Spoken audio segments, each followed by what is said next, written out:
आगामी बिहार विधानसभा चुनाव में ज्यादा से ज्यादा सीट लाने और तेजस्वी को मुख्यमंत्री बनाने का भले ही राजद दावा कर रही है, लेकिन जमीनी स्तर राजद की पोल खुलती नजर आ रही है।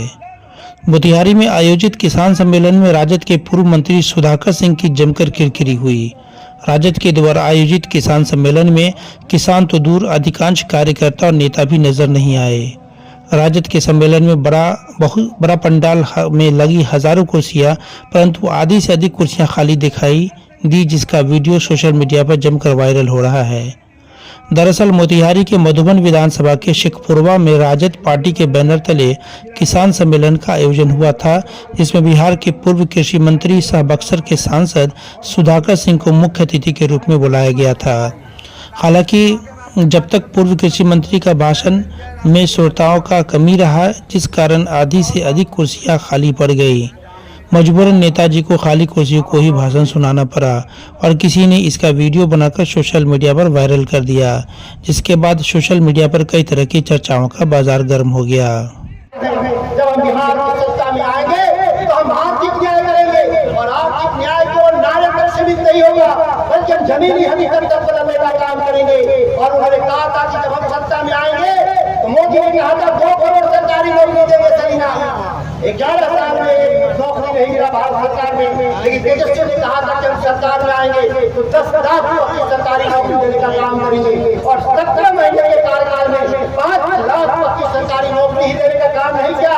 वो नौकरियां गाँव की सेवा के लिए था, गाँव के किसानों के लिए, मजदूरों के बच्चे को पढ़ने के लिए शिक्षक के रूप में बहाल किए गए थे। वो नौकरियां दी गई ग्रामीण अर्थव्यवस्था में, शिक्षा में, स्वास्थ्य कर्मी के रूप में नियुक्त किए गए। पहले पंचायतों में तो हॉस्पिटल हुआ करता था, उसे बंद रहते थे, लेकिन तेजस्वी जी के आने के बाद पंचायतों के स्वास्थ्य केंद्रों के ताले ही नहीं थे, बकायदा दवाई भी लोगों को मिलने लगा। और 3 दिन वहां पे पारा स्टाफ बैठने लगे। ऐतिहासिक बदलाव के नेतृत्व में था।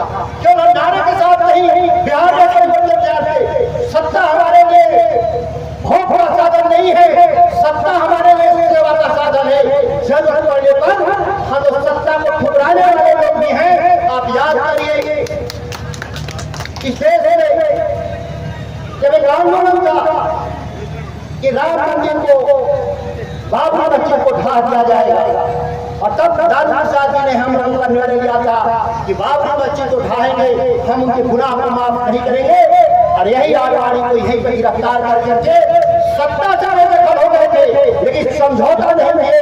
यही बिहार हम सामाजिक न्याय और धर्मनिरपेक्षता का सिद्धांत और ये सामाजिक न्याय का जो सिद्धांत है केवल आरक्षण तक केवल नहीं है, नौकरियों तक नहीं है, बल्कि समाज से हम बाजार में मंचों में बैठे थे, यहाँ मजदूरों किसान जो है उन तक न्याय पहुंचे, उसकी लड़ाई लड़ने के लिए भारतीय जनता दल लालू प्रसाद जी के जमाने में मंडी कानून लागू हुआ था। मंडी कानून जरूर कांग्रेस के राज में पास हुआ था, लेकिन लागू तो हुआ लालू प्रसाद जी। और हमारी सबसे बड़ी ताकत हुआ करती थी नीतीश कुमार आते 2005 की सरकार में, तो सबसे पहले बिहार में देश में पहली बार मंडी कानून को निरस्त कर दिया और मंडियों को बर्बाद करने का काम किया। तो हमारे पूर्वजों ने स्वर्गीय गजाधर सिंह जैसे लोग जो शेखपुरा की मंडी बनाए थे, किसानों के लिए मंडी बनाए कि किसान अपने अनाज से लेके फसल तक बेच करके अपनी रोड चलाएगा। और अंग्रेजों की सत्ता से चुनौती दे करके, क्योंकि अंग्रेज यही चाहते थे कि भारत के किसान अमीर बने, वो चाहते थे कि भारत के किसान गरीब रहे, मजदूर रहे। लेकिन उन्होंने जो संघर्ष किया, उस संघर्ष को आगे बढ़ाने वाले लोग लालू प्रसाद जी के नेतृत्व में मंडी कानून को लागू किया गया। लेकिन हमारे यहाँ से निकले हुए एक बात आदमी ने जो झूठा भगोड़ा परोसने वाला सामाजिक न्याय का जो आप कह सकते हैं भगोड़ा सिपाही नीतीश कुमार क्या थे, सामाजिक न्याय के भगोड़ा सिपाही ने पहले आते ही सत्ता में किसानों को कब्जा करने के लिए मंडी कानून को रद्द कर देने का काम किया था। ये इतिहास है, ये कोई छुपा हुआ नहीं है। साथियों, भारत सरकार के मंत्रियों के बारे में मैं इसलिए नहीं कहना चाहता, लीची उत्पादन करने वाला इलाका, केला उत्पादन करने वाला इलाका, गेहूं चावल उत्पादन करने वाला इलाका, जब किसानों को फायदा नहीं हुआ। किसी जमाने में गन्ना की मिलें ज्यादा होती थी, 32%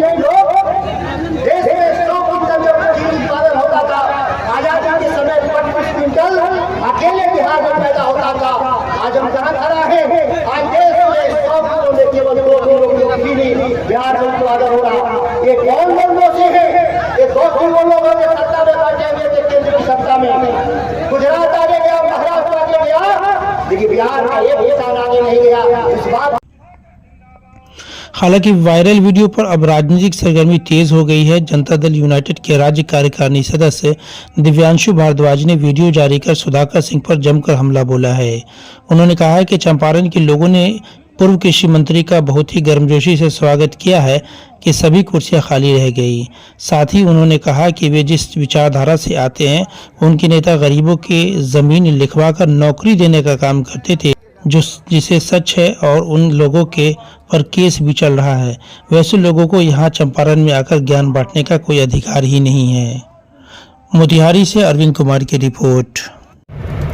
सुधाकर सिंह जी जो राष्ट्रीय जनता दल के सांसद हैं बक्सर के, और चंपारण की धरती पर आके तरह तरह की बातें जो कर रहे थे, तो चंपारण के लोगों ने उनका कितने गर्मजोशी से स्वागत किया, ये आप सब लोगों ने देखा ही कि कुर्सियां खाली रह गईं।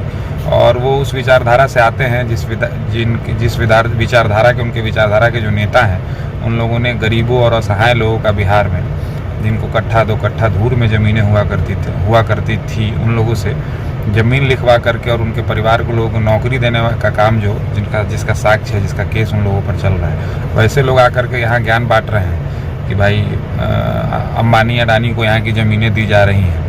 तो वैसे लोगों को इस तरह की बात नहीं करनी चाहिए। भाई चंपारण काफ़ी आगे है। चंपारण आज़ादी के जो संघर्ष हुआ आज़ादी का, चंपारण सत्याग्रह, उसका नेतृत्व करने वाली जगह है, गांधी जी को महात्मा बनाने वाला जगह है। तो चंपारण ऐसे विचारधारा के लोगों को स्पष्ट पहले भी जवाब देता आया है, और उनके कार्यक्रम में आप लोगों ने देखा ही, आगे भी जवाब देता रहेगा। चंपारण राजनीतिक रूप से काफ़ी सूझबूझ वाले लोगों का जगह है, और ऐसे बिहार को जंगल राज, बिहार को अपराध, करप्शन, भ्रष्टाचार की तरफ ले जाने वाले विचारधारा के लोगों को इसी प्रकार से नकारता रहेगा।